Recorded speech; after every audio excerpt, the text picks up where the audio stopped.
It's 6:15 in the evening. We have just arrived in Hargeisa with the two wounded detainees who have been released. hay'adda caalamiga ah ee laanqeyrta cas ayaa fududeysay in Hargeysa laga dejiyo maalintii Salaasada ahayd laba maxbuus oo ku xirneyd xabsi ku yaala magaalada Laascaanood kadib howlgalo bini'aadantinimo oo ay fulisay ICRC.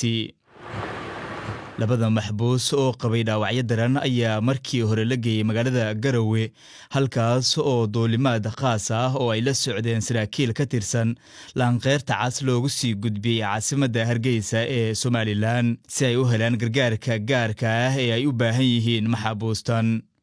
sidaanu ka soo xiganay sargaal dalbaday in aan la shaacin magaciisa sabab la xiriira in aan loo ogoleyn inuu arrimahan ka hadla ayaa sheegay in hoggaanka cusub ee Khaatuma ay dalbadeen in hay'adda ICRC ay fududeysay in maxaabiistan laga dejiyo magaalada Hargeysa kadib markii ay maamulku sheegeen in aanay Laascaanood ka heli karin adeegyada caafimaad ee ay u baahan yihiin. sida ku xusan siyaasadda howlgalka bini'aadantinimo ee ICRC hay'adda ayaa sheegtay in doorkeedu ahaa fududeynta iyo kala gudbinta maxaabiista oo keliya. We just arrived in Laascaanood to pick up two wounded detainees who have recently been released by SAC Khaatuma on humanitarian grounds.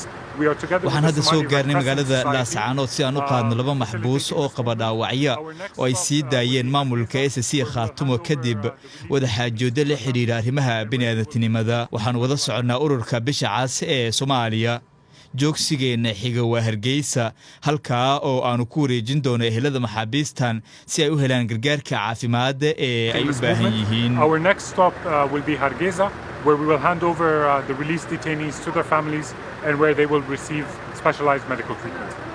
howlgalkan ayay ujeedadiisu ahayd in labada qof ee dhaawacyada qaba ay helaan daaweyn caafimaad oo ku filan. waxaanu ku faraxsannahay in aan awoodnay inaan fududeyno sii deynta maxaabiistan ayuu yiri kormeeraha barnaamijka ICRC ee Soomaaliya oo la socday diyaaradda siday maxaabiistan. It's 6:15 in the evening. We have just arrived in Hargeisa with the two wounded detainees who have been released on humanitarian grounds. maamulada ay diriirta u dhaxaysay ee Laascaanood iyo Hargeysa midkoodna kama hadlin maxaabiistan dib u helay xorriyadooda.